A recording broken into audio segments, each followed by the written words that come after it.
Hay un concepto que hablamos mucho últimamente entre los exmiembros, que es el gaslighting, concepto inglés, no sé si tienen ese, quizá la gente que tiene más de psicología lo conocerá bien, pero en el fondo es como a la víctima hacerla que se sienta culpable por lo que pasó. Es resumidamente eso. La victimación secundaria, absolutamente, sobre los efectos de la victimación secundaria. Que la víctima tenga que perdonar sin haberla pedido perdón, como decía en el caso de su hijo, ¿no? Entonces, esto no... Y hay casos muy dramáticos también de situaciones de familia. O sea, es una perversión de todo, de la moral, del objetivo, del subjetivo, de todo, ¿no? La verdad que uno siente mucha rabia, ¿no? Sí. Claro, y la rabia que sienten, yo de repente converso con las familias en Brasil, la rabia, la impotencia que sienten las familias, porque muchas veces las propias madres se sienten como culpables de la situación, porque cuando intentan sacar al hijo, y sobre todo cuando ya cumplió los 18 años, el hijo ya está con la mente en otra cosa. Alienación parental, 100%. O sea, ya no hay manera de sacar al niño, entonces lo pasan muy mal, y muchas veces las madres dicen eso, es que, o sea, yo me siento la culpable de no haberme dado cuenta de cómo funcionaba esto.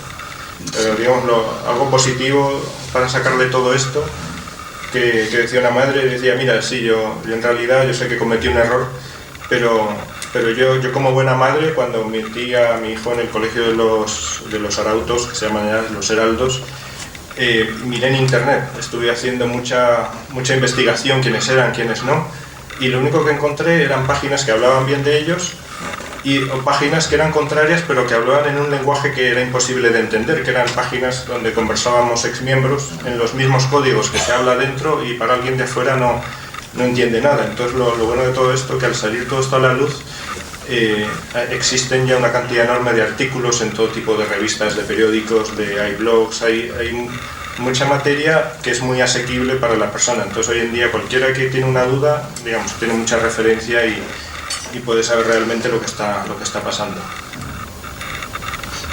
Pero eso no quita también que muchos de estos blogs lo que ellos hacen es que en cuanto sale un blog o alguien comenta algo en Facebook, el departamento legal que tienen enseguida empiezan a hacer demandas por injurias y calumnias.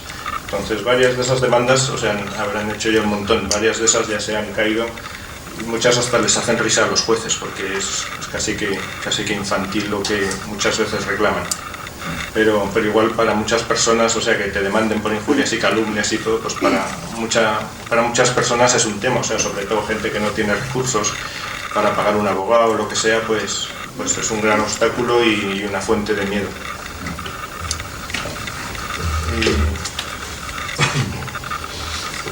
Y eso, no sé si hay algún otro punto. Sí, que van a preguntar. Y ya han salido las cosas también, ¿no? También, sí. O sea, el público también que puede ir preguntando y que esto vaya pillando también la presentación.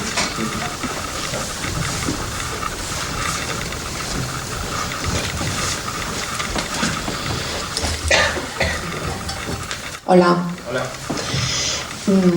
A ver, mi pregunta es, primero, ¿esos vídeos que hemos visto de exorcismos son escogidos aleatoriamente o son una muestra general de lo que se hace? Quiero decir, porque en esos solamente salen exorcizando a niñas. ¿Es por alguna razón concreta? O sea, ¿las niñas son las que están endemoniadas solamente? ¿O es que son escogidos al azar y han surgido así? Muy bien observado. Muy buena pregunta, sí. Mira, ha habido reportes o los hemos escuchado, pero no tenemos constancia de ellos, también en niños, pero la mayoría son niñas, y es curioso porque las que son exorcizadas después ganan como un cierto estatus dentro. Entonces como que tiene más puntos delante del fundador, como que les da como cierto caché, es lo que entendemos, porque nosotros tampoco hemos vivido esa situación de cerca, pero lo que las familias reportan, lo que la gente que ha salido últimamente reporta es eso. Pero sí llama la atención que justo siempre hay posesos, y dentro de las filas de ellos no aparece un poseso, bueno, en la calle como aparece ese otro, pero siempre casi todos son como dentro de ellos, y además como que el demonio transmite mensajes a través de ellos. Hay todo un cuento también medio esotérico, por así decir, con eso. Y ¿Qué signos se evidencian en alguien que haya que exorcizar? Pues mira, yo creo que hay un tema ahí de... Tampoco conozco en detalle cómo funciona, pero hay un tema que es parte del control y de la manipulación, que es el discernimiento de los espíritus. Alguien ayer conversó que no sé si en el Opus o en algún otro movimiento también se da... Ah, sí, la chica de Escocia lo comentó. En el Opus le dan otro nombre, pero en el fondo el discernimiento de los espíritus es que el fundador te ve o lo siente, o él dice que lo siente, de que tú tienes vocación. Entonces, de hecho, todos los miembros que entran al grupo siempre le mandan una foto. En nuestra época era así, o sea, mandaban una foto tuya a Sao Paulo, el fundador la veía y decía sí, tiene, no tiene, entonces, si tenía buena vocación, si tenía mala vocación, y ahí ya te daban como el visto bueno. Sí, ¿no? Sí. Normalmente suele ser gente bien parecida. Sí, que eso es algo que les han criticado mucho, que en Brasil son todos... Si es de familia pudiente, más vocación todavía, es mono, es majo, es curioso, ¿no? Feos, así no... Yo no tiene mucho talento, ¿no? Claro, sí, llama la atención en Brasil, que digamos que será... Ha salido un personaje que ha salido también en la ponencia anterior, que es el cardenal Mula. Con la iglesia hemos topado, amigo Sancho. El cardenal Mula es el sucesor de otro mucho más conocido, que es Joseph Ratzinger, más conocido como Benedicto XVI, presidente del Tribunal para la Doctrina de la Fe. El Tribunal para la Doctrina de la Fe anteriormente se llamaba Tribunal de la Santa Inquisición. No está para proteger a los que sufren los abusos de la Iglesia, sino para mantener la ortodoxia católica. Entonces creo que poco se puede esperar de ellos. Yo veo que tengo una tendencia a meterme en sectas, y además sin querer, porque también conozco, es que voy a hablar en la ponencia posterior, entonces también conozco a TCP Covadonga. El captado no fui yo, fue mi hermano, pero el día que tenía que ir, yo le dije, bueno, te voy a acompañar. Mi hermano no fue, y pues voy a ver qué es esto. Y entonces estuve allí un mes. Me sorprendió una cosa, porque desde el principio se ve que era un grupo ultra, pero ultra no como ahora se dice de Vox, o sea, era una ideología absolutamente nazi. A mí me sorprendieron las fotografías que se hacían, porque mira, aquí nos hemos hecho una foto en el monasterio de Covadonga, y entonces en vez de verse la típica foto grupal, que todos salimos agrupados para hacernos la foto delante del monumento, eran formaciones militares. Eran formaciones militares que además me recordaba mucho sí, con las banderas y tal. A mí me recordaba mucho toda esa mística, toda esa leyenda. Sí. Es que a mí me recordaba a la estética nazi, en concreto a Leni Riefenstahl en El triunfo del espíritu. Y otra cosa, ¿no?, por comentar, una experiencia de un mes que me sorprendió, la absoluta devoción que había en la figura de Plinio Correa de Oliveira, que no me acordaba el nombre, que incluso para merendar, cuando iba yo tenía 18 años, entonces todos éramos solo hombres, las hermanas de los miembros no podían ir, pero para una cosa... Ver una mujer era como ver algo endemoniado, una bruja, algo pecaminoso de per se ya. Sí, bueno, aparte que me llamaba la atención que había que ir vestido de traje con 18 años, nos tratábamos de usted, porque no se podía caer en la chabacanería del hola, ¿cómo estás?, sino ¿qué tal está usted? Y para merendar, en perfecta posición de firmes, pero perfecta posición militar. Yo ni en el ejército adoptaba un firmes tan rígido como el que se adoptaba allí. Entonces se rezaba y luego hacíamos el giro militar hacia la fotografía de Plinio Correa de Oliveira. Estábamos allí como un rato de meditación, obnubilados ante la belleza, me lo llegó a decir uno, qué guapo es. Y es que sorprende, ¿no?, el carácter que bajo, como todas las sectas, bajo la apariencia de un fin de progreso y tal, lo que en el fondo hay es una ideología fascista y...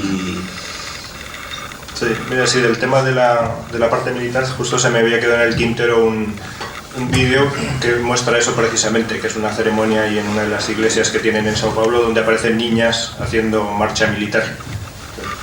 Antes de poner el vídeo, agradecería que el asistente que está grabando en vídeo lo dejara de hacer.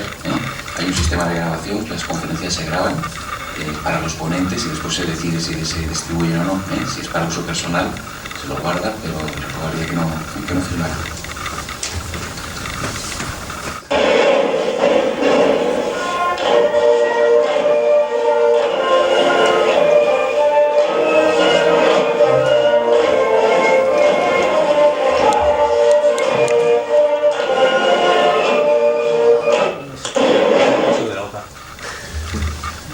Otra pregunta, creo que... Aquí, después Pablo. Sí, quería saber cuál era el tipo de proselitismo, la forma de captación de posibles adeptos, ¿cómo es? Mira, ha ido evolucionando con el tiempo. En la época de los 80, lo que hacían, iban a universidades y hacían audiovisuales en universidades para captar a universitarios, pero se dieron cuenta que con el tiempo era muy difícil como manejar ya las conciencias de alguien ya formado. Entonces empezaron a bajar la edad. O sea, yo cuando entré fue con 15 años, Roberto más o menos creo que también en esa época, y después también se dieron cuenta que ya 15 años era muy tarde, entonces hoy en día los captan en torno a los 8, 10 años en los colegios, a través de la familia. Pero cuando nos captaron a los 15, 16 años era en la puerta del instituto, en la puerta del colegio. Sí, era así, te acercaba a alguien y te ofrecía una encuesta, sí, una encuesta y vienes a formar parte de un programa, de unas charlas y en las cuales hacemos unos juegos de estrategia, ajedrez, NAC y tal, y toda esta historia. Y a los padres, ¿cómo se accede? Quiero decir, ¿se les convence a los padres? Mil y un problemas. Okay. Mil y un problemas. Entonces decidieron captar ya a los padres, que venían ya con el bebé. Claro, hoy en día son como los padres los que entregan, por así decir, a los niños. Sí, porque eran muchísimos, o sea, en nuestra época hubo muchísimos problemas con las familias. O sea, mi familia, por ejemplo, fue un infierno lo que... La mía contraria también. La mía contraria, decía, estos no... Claro, porque te captaban y después cuando se daban cuenta de lo que realmente era, ahí ya era demasiado tarde. Gracias. Juan, parece que estaba y después vamos a ver.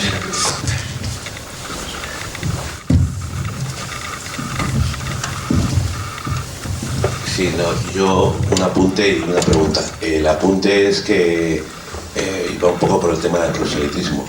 Mi hijo también sufrió proselitismo. Yo sé que todo el mundo que ha ido a ese colegio probablemente no lo ha sufrido, pero mi hijo, aparte del abuso y tal, sufrió práctica de proselitismo por parte del propio pederasta. Y quería preguntarles esto, si realmente en esta secta que estáis contando había prácticas de proselitismo, y acabáis de contestar, y si también existe algo que hay en el Opus, que es la santificación del trabajo y entregar el dolor a Dios, es decir, provocarte tu dolor, que esto ellos lo niegan y dicen que son casos muy concretos. A mí me consta que hay gente en Bilbao que va con una china del zapato para provocarse dolor y entregarlo a Dios. Esto no estoy contando ninguna milonga, es así.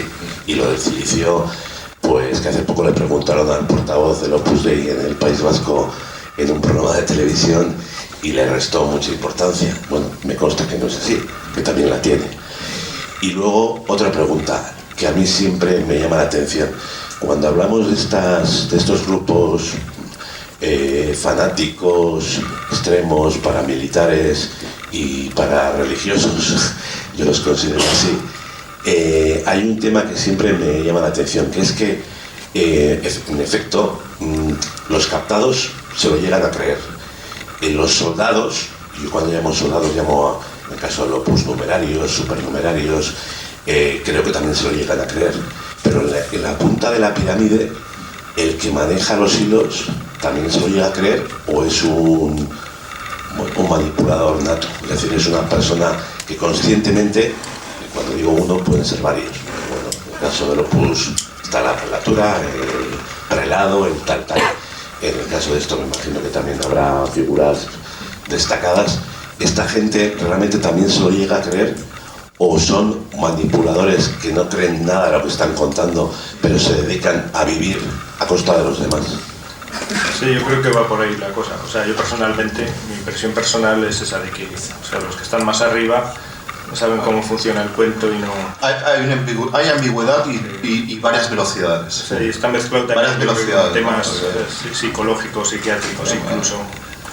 Y cada uno es de su padre y su madre, entonces no saber lo que piensa. O sea, El brasileño tiene una psicología que es curioso. Son latinos como nosotros también, ¿no? Entonces ellos tienen lo que es el jeitinho, el jogo de cintura, ¿no? Entonces, a saber. o sea, yo en mi caso, por ejemplo, como la picaresca española, ¿no? Sí, es un poco el lazarillo que le comía las uvas de 2 en 2, ¿no? Al ciego. o sea, yo por lo menos en mi caso personal, cada caso es un mundo, como bien saben. O sea, después de que pronosticaron varias veces los años del castigo y todo eso, yo me sentí como en un dilema, decir, bueno, me hago el tonto y sigo creyendo esto y sigo enseñando esto a los demás, o me voy de aquí. Entonces dije, no, Está respondido. me voy, que voy a estar aquí haciendo el payaso. Dar salto. Pues, el momento de disrupción no es difícil precisarlo. Sí, pero cada persona es un caso diferente. Es O sea, un mundo. No, porque puede haber buena fe, vamos a decirlo, cuando una persona actúa mal pero piensa que está actuando bien, o mala fe acreditada cuando ya sabe que está manipulando a la gente y que él encima va de santo por la vida y que los demás tenemos que rendirle pleitesía cuando en el fondo es un manipulador y un mentiroso y una persona muy tóxica. Sí, o sea, tiene que haber un momento donde, digamos, tienes que convertirte, yo creo, o sea, a mi parecer, en un manipulador para seguir manteniendo el fuego, si no se caería por su propio peso todo esto. Sí, hola, buenos días. Hola. Un momento. Yo tengo 2 preguntas. La primera, según su vivencia, la década de los 90, ¿no? Que tengo entendido que es acorde a sus fechas. ¿Cómo vivieron, o bajo su experiencia, qué relación tenía estos grupos, influencia, con cargos políticos y empresariales, partiendo de la caída del muro del año 89, años 90, y claro, venía el año 2000, ¿no? Con todo lo que han estado comentando. Si ustedes vieron o sintieron alguna relación o influencia. Y la segunda pregunta iba un poco al hilo de los exorcismos infantiles femeninos. Si ustedes conocen, son las propias familias las que, por favor, piden el exorcismo para su hija, o son elegidas. Ya, no, Gracias. empiezo al revés con las preguntas. No, esas niñas, de hecho los papás ni se enteran de lo que pasa. O sea, algunos de los papás se enteraron por los vídeos de lo que estaba pasando adentro, o sea, no tienen la menor idea. Entonces, porque estas niñas viven en un internado, o sea, y viven sin contacto, con el contacto tremendamente restringido con la familia. O sea, hay niñas ahí que bueno, después de todos estos acontecimientos han relajado un poco la mano y incentivan a que precisamente para evitar todos estos choques, pero gente que pasa meses. En nuestra época, por ejemplo, había gente que llevaba años sin contacto con su familia, o sea, gente que se le moría su padre y no iba ni siquiera al entierro del padre y cosas así, y te decía algo la familia y les contestabas mal, o sea, así en ese nivel. Y luego el tema político, o sea, igual que luego puso los legionarios, siempre han intentado hincar el diente a meterse en esferas políticas de influencia, pero aquí por lo menos en España nunca tuvieron, o sea, Eso, que yo sepa, no. un peso importante no. Cuando era el TFP, En Brasil sí que tuvieron más, pero tampoco muy, no, en realidad no, políticamente nunca ha sido una fuerza. estaban en ostracismo. Y de hecho la caída del muro de Berlín en 89 fue utilizado para arrimar el ascua a su sardina, por decirlo de una manera. Yo me acuerdo que salíamos a la calle con los estandartes, es una especie de bandera. En Bilbao yo creo que hicimos alguna campaña, no recuerdo. Pero bueno, en Bilbao no se nos dejaba ver mucho, pero pero me acuerdo que era, ¿cómo era? Repartíamos un folleto, un flyer, que era comunismo y anticomunismo en el umbral de la década de este milenio, o ¿cómo era? Hablando sobre cómo la caída del muro de Berlín ha supuesto un fallo, una defección del mundo comunista, y ahora ustedes comunistas, ¿qué tienen que decir? O sea, cuando nosotros lo denunciamos años y años y años sobre esto, es decir, le dieron la vuelta a la tortilla, por así decirlo, ¿no? Era una manera de decirlo, es decir, girar argumentalmente, ideológicamente el asunto. Sí, lo que últimamente igual han jugado mucho, por ejemplo, con el tema de ayuntamientos, cosas de esas como que juegan con la influencia, pero precisamente por tener el alero católico. Pero en esa época, en la nuestra, por ejemplo, no éramos un grupo demasiado polarizado como para tener como un ámbito como porque se considerara políticamente. Demasiado ridículo, demasiado... Esto es donde han salido, ¿no? Entonces, la esfera política de Poderecia, esto no dan la imagen, no dan la talla, no, o sea, y de hecho cuando salíamos del grupo empezamos a estudiar estudios universitarios, estudios superiores, ¿no? Porque no nos movíamos por un idealismo quijotesco y ridículo como el que estamos diciendo. En el ámbito religioso, como decía Francisco, sí, ahora sí, gracias a las aprobaciones pontificias y al peso específico interno dentro de la Iglesia. Ahora sí que juegan. Ahora sí que se sienten libres, se sienten como, cuidado, que el Papa Benedicto XVI nos hizo una mención, nos hizo un gag, un guiño, hablando sobre nosotros en la entrevista con aquel periodista alemán en el libro de Luz del Mundo, elogiándonos, cuidado. Y juegan con eso. Y mientras internamente pues hacen estas fechorías, estas delincuencias. No sé si me he explicado. ¿Otras preguntas? Hola, buenas. Hola. Yo quería contar un poquito lo que yo viví en relación a lo que se ha hablado aquí, el tema de manipulación y tal. Disculpar un poco mi emoción porque bueno, no es lo mismo contarlo a vivirlo. ¿Por dónde empezar? Vamos a ver. Se mezcla un poco en esto que yo viví. Yo estuve en un grupo budista llamado Sakyata Shilin con un maestro, supuesto maestro, que se autoproclamó Lama Blanco. Tiempo después he corroborado que resulta que vino del Tíbet y él se autoproclamó ya este tipo de maestro, ¿no? Bueno, continúo.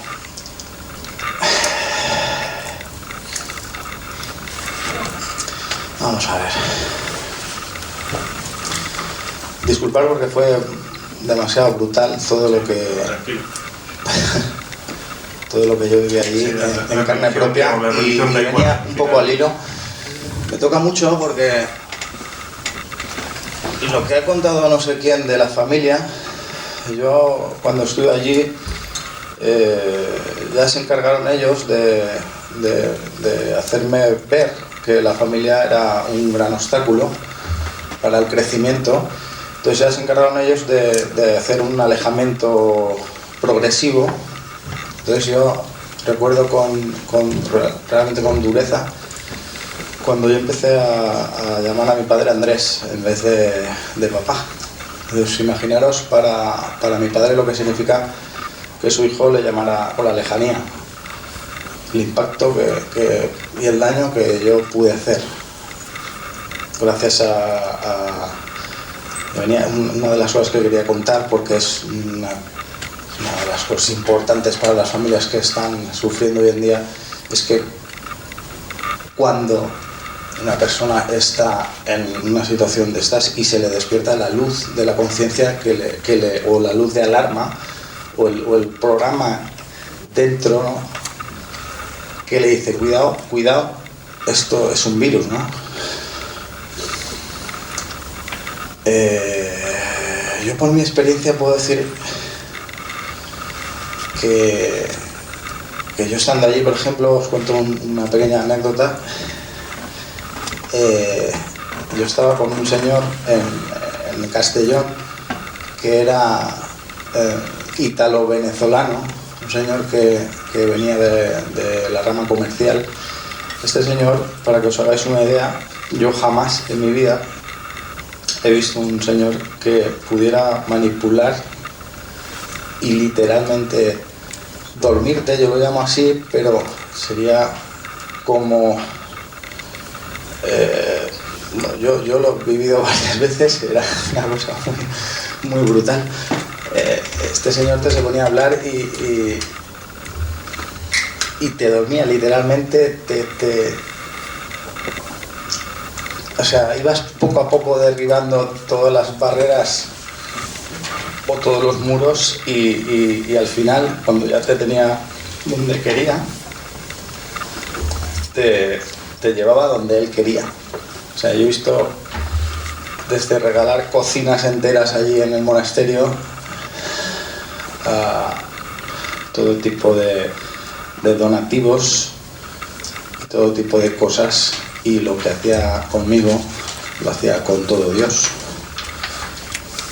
Allí, es lo que quería contar, allí una vez vivimos, bueno, claro, yo en aquel entonces, lo que decía de la luz o del programa este de alarma, ¿no? Que te salta y te hace estar allí dentro y poder aquello vivirlo desde ese toque de atención de tu conciencia, decir,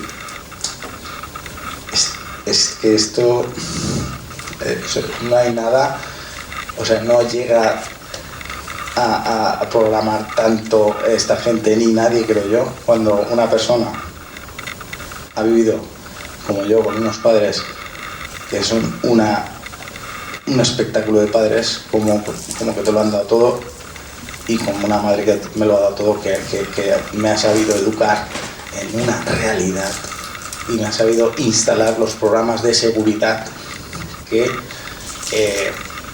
vienen luego a no poder saltar nadie, porque los programas base, digamos, serían esos. Entonces, eso yo lo entendí cuando lo viví. Entonces, esa educación de base, de realidad, de cariño, esto yo creo que lo estás haciendo mal.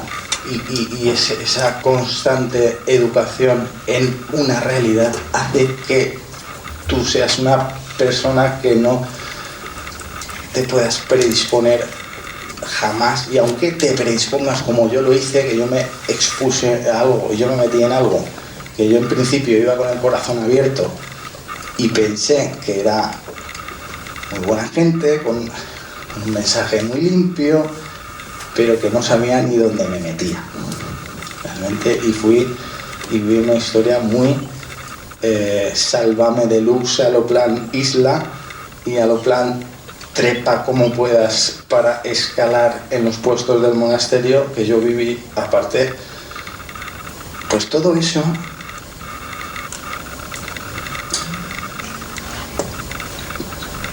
en un momento dado no hubo manera a mí de entrarme y de manipularme más. Yo sabía que yo aquello, todo eso, ese periplo que yo pasé, ese aprendizaje que yo pasé, fue para ganar conciencia de lo que hay ahí fuera. Ese aspecto. Pero nos hacemos al cargo del dolor de la experiencia, pero para no comernos tampoco el tiempo del debate de ellos, ni tampoco corto si te parece. Si puede completar una pregunta. Viene al hilo de decir lo que es la manipulación con los padres, ¿no? Decía.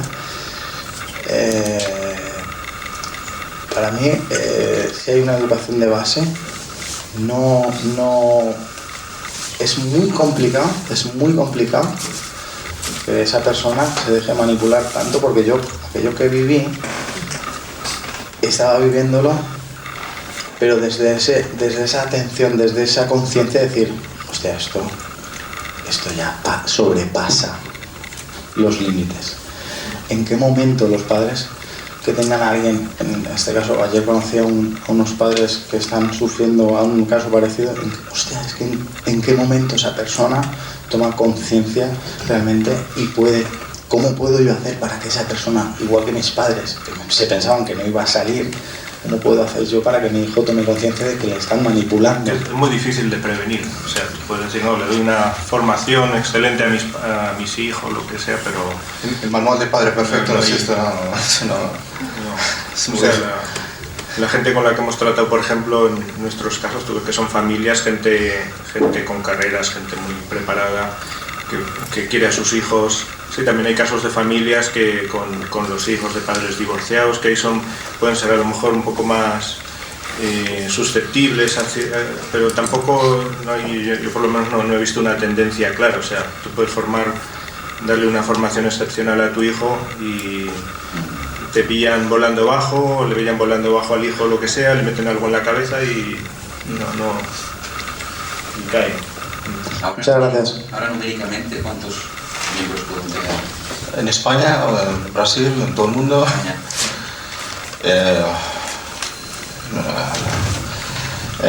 entre miembros simpatizantes y no pasan de los 250. En el mundo entero es varios miles, pero aquí en España... Varios miles. O sea, entre gente simpatizante, digamos, de familias. No sé si hay alguna otra intervención, pregunta que quieren hacer a los ponentes.